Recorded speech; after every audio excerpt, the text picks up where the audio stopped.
स्पष्टपणे बोलतात ते दोन नेते कोण आहेत त्याची नाव घ्या. या राज्याच्या जनतेला माहिती आहे. रावसाहेब, काल अजितदादांनी म्हटलं होतं की माझ्या बहिणी लाडक्या बहिणीच्या विरोधात पत्नीला उभं करून मला पश्चाताप होतोय. आणखी कशा कशाचा पश्चाताप त्यांना होईल? अजित पवारांना ही उपरती कशी झाली मला माहीत नाही, पण त्यांनी एक एजन्सी नेमलेली आहे गेल्या काही दिवसापासून सल्ला देण्यासाठी. आतापर्यंत ते आपल्या प्रिय काकांच्या सल्ल्याने चालत होते, तोपर्यंत त्यांचं बरं चाललं होतं. काकांची साथ सोडल्यावर त्यांची अधोगती सुरू झाली. त्यांची पावलं चुकीच्या दिशेने पडू लागली. हे लोकसभा निवडणुकीत दिसल्यावर त्यांनी एक एजन्सी नेमली.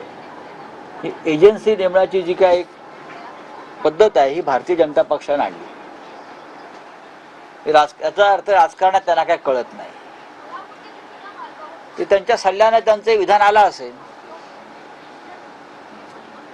जे ज्ञान या राज्याच्या सामान्य जनतेला होतं त्यावेळेला की हे करतात ते चुकीचं आहे. बारामतीमध्ये भाऊ बहीण विरुद्ध पत्नी हा सामना चुकीचा आहे हे महाराष्ट्रातल्या सामान्य जनतेला कळत होतं. ते 4-5 वेळा उपमुख्यमंत्री राहिलेल्या व्यक्तीला कळलं नाही. याचा अर्थ ते राजकारणात फिट नाहीत. ते काही विधानसभा निवडणुकीच्या आधी ते काही करू शकतात. लोकसभेत इतका मोठा फटका बसल्यावर विधानसभेत सुद्धा त्यांची पाठ मातीला लागू नये यासाठी ते राखी बांधायला जातील, ते भाऊबीजेला स्वतःच जातील. आता प्रश्न आहे सुप्रिया सुळे काय करतात. सुप्रिया सुळेंसाठी महाराष्ट्र लढलाय बारामतीमध्ये, हे लक्षात घ्या.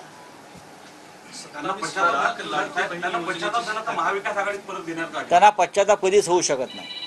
सर, आता एक हे राजकारण आहे. माजी शिक्षण मंत्री लक्ष्मणराव ढोबळे मला त्याविषयी माहीत नाही आहे फार. खोटे कागदपत्र सादर केले. या महाराष्ट्रामध्ये देशामध्ये प्रधानमंत्र्यांपासून ते भाजपच्या अनेक नेत्यांच्या डिग्र्या खोट्याच आहेत ना. त्यांच्या चौकशा करा, सगळ्यांच्या बाहेर येतील. बोगस डिग्र्या छापल्या जात आहेत या महाराष्ट्रामध्ये आणि त्याचं वाटप होत आहे.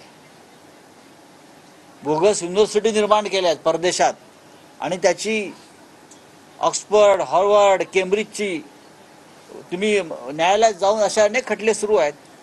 प्रधानमंत्र्यांच्या डिग्रीचाच जिथे वाद आहे तिथे तुम्ही हे काय घेऊन बसलात. विषय अत्यंत गंभीर आहे. सर, 27 लाख लाडक्या बहीण योजनेची खाती आहेत ते आधार कार्ड जोडण्याचं काम करायला सांगितलं. त्यासाठी लाडक्या बहिणी योजनेच्या ज्या महिला आहेत त्यांची 10 पटीने पैसे घेऊन त्यांची लूट सध्या सुरू आहे ना. ही लुटच सुरू आहे महाराष्ट्रात. महाराष्ट्रात लुटीशिवाय दुसरं काही सुरू नाही. ही अजून 2 किंवा 3 महिने ही लूट चालवली जाईल. देशामध्ये इंडिया आघाडी सत्ता परिवर्तन करण्यास कुठे कमी पडले असं आपल्याला वाटतं? अजिबात सत्ता परिवर्तन करण्यास आम्ही कमी पडलेलो नाही. एक लक्षात घ्या की भारतीय जनता पक्षाचं म्हणजे नरेंद्र मोदी यांचं बहुमत आलेलं नाही. हे आमचं सगळ्यात मोठं यश आहे. दोन्ही निवडणुकांमध्ये भारतीय जनता पक्षाला स्वबळावर बहुमत मिळालं होतं. त्यांचं सरकार 300च्या पार जागा जिंकून स्वतःच्या ताकदीवर आलं होतं. ह्या वेळेला त्यांच्याकडे बहुमत नाही. ते कुबड्यांवरचं सरकार आहे. त्या कुबड्या कधी पडू शकतात. पोलिसांना धमकी दिली आहे कोणी? नितेश राणेंनी की हिंदू मुलींच्या डोळ्यात पाणी येऊ देऊ नका. आगामी बदली चला. अजितदादा रक्षाबंधनासाठी जातील, पण सुळेंची भूमिका काय असेल असं संजय राऊतांनी या ठिकाणी म्हटलंय. सुळेंच्या भूमिकेकडे लोक पाहत आहेत असं देखील संजय राऊतांनी म्हटलेलं आहे.